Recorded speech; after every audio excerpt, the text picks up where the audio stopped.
Okay. I have no coffee to drink in this video. I have an action figure, a Halo Infinite Master Chief Lego action figure, which is kind of odd. I finished playing Halo Infinite a few days ago, and I enjoyed it. I think it was decent. It's got this huge gap of 6 months in between Halo 5 and Halo Infinite. And they're trying to tell a story. I'm missing a bunch of audio logs, which is weird. I'll find them somehow, some way. And that's where it gets a little on the disappointing side, because I do not have the ability to replay a mission at this point. I'll have to just restart playing the entire game all over again. And that is a little disappointing, because when I went back and I played Halo 5, I realized that they gave you the option solo or co-op with everything that you were doing. And it does make a very big difference. It makes a very big difference of how you play the game, because I'm playing the game as a solo player, and just like I was back home in Alabama, and it's 1990 something or 1980 something, and I'm there playing Moon Patrol. No, 1980 something, and I'm playing Moon Patrol on the Atari 2600. I don't have the ability to play with others. Even when I play with my coworker who has Halo, he can't play the game with me, except for multiplayer. I want to play the campaign. I want to finish the campaign. I want to finish the fight. That's even what they call the thing, finish the fight. It's disappointing to see that they don't have the co-op part of the game completely done. And that's sad, and that really, really sucks. I don't like it. So now I'm talking my coworker into abandoning Halo Infinite and trying to get him to go into Halo 5. So at least we can play Halo 5 together, because he doesn't have anything completed. I've got like 20% of the achievements done. He's an achievement hunter. So that's what he does. I don't know what this one thing is. Watch this here.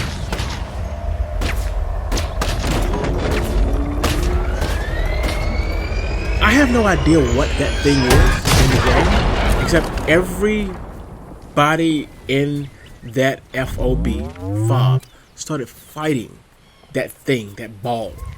And then it blew up and it killed everybody there. I don't see a reference to this ball anywhere in the game. It's weird.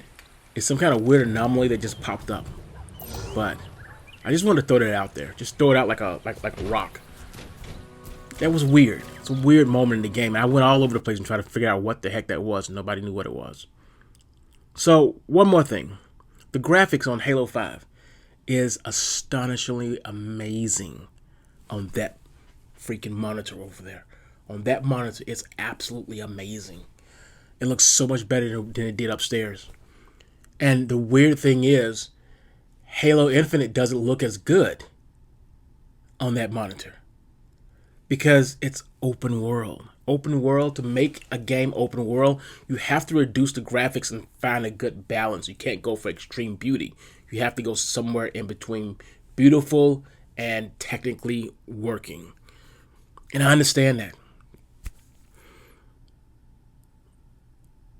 The only thing I can do now is, if I was to give the game a rating between 1 to 10, I would give it 7.5, only because you don't have the co-op stuff that's supposed to be there. The full co-op stuff. Not Call of Duty stupid, let's go fight each other in a box thing. And that's not so, okay, it's I shouldn't be upset about that. I'm not saying that people that play Call of Duty and fight in the box are stupid. I'm saying that there's got to be more to life than jumping into a sandbox and fighting. There has to be a mission, there has to be a purpose, there has to be a story. Not, here you go, crickets, fight. Here you go, chickens, fight. Here you go, dogs, fight. That's what they do at illegal fight clubs and stuff. I'm going to get this one and get that one, put them together, and let them fight. No, put a story in there, and it's a lot better. So I'm waiting for Fireteam Raven. There's a rumor that this was a Dave and Buster's Halo game, the Fire Squad or Fireteam Raven. And I have picked up enough of the audio logs to hear that in the game they got organized and they said, we're going to have to do a fire team, and this fire team is going to have to go out there and take down the Atriox. I wanted to say Covenant so bad. Atriox. And the graphics were pretty good. The gameplay is amazing.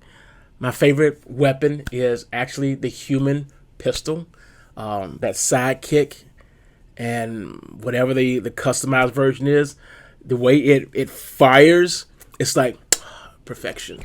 It's really fun. It is actually the Halo Infinite pistol, human pistol, is better than the Halo 5. In the Halo 5, there's like a delay. It's like, come on, I'm squeezing the trigger. Come on, I'm squeezing the trigger. But in Halo Infinite, it's like you're unloading that entire clip. Da-da-da-da-da-da-da-da.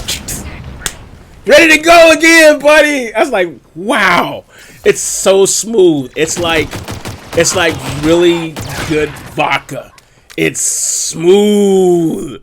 I was like, wow. The two of them, I'm telling you, it's different. It's so freaking different. It's like Halo Infinite has the gunplay down. Halo 5, there's a delay. It's like versus like I unload clips in Halo Infinite. Okay? I'm a clip master. I am too excited about this one part. Oh, sorry, I got a new mic. I am too excited about this here, so I have to go now. I still only give them 7.5. Okay, so I had to go and recompose myself because I was having way too much fun just a moment ago. It is actually the end of the day. The great part is I can tell you that I stand firm on 7.5 as a score for Halo Infinite, because the beauty of the game, or any of these games, especially during a pandemic, is the ability to play with others. If you don't play with others, you're basically playing in your own sandbox. Now, Halo 5 looks absolutely amazing compared to Halo Infinite. 100% because it is a drop-in game. Halo 5 is a drop-in game. It's very structured. You go in and you do the instructions, and then you complete the mission and you pick up stuff along the way.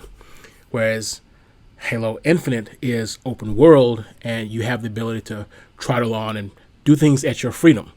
Note, I say at your freedom. Your freedom is missing when you don't give the ability to go back and replay missions. When you're some of the skulls have to be played during the missions, and some of the audio logs have to be played during the mission. The skulls are the easiest to get in any Halo game that I've ever seen in my entire life, because you have access to that wasp, which is very weak, but very agile enough to go places where you want to go on the map. The map, by the way, sucks. That really needs an improvement.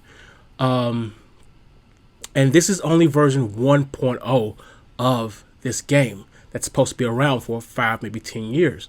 It's going to have a long life, which means they're going to add more stuff onto it. So I definitely welcome the rest of the game.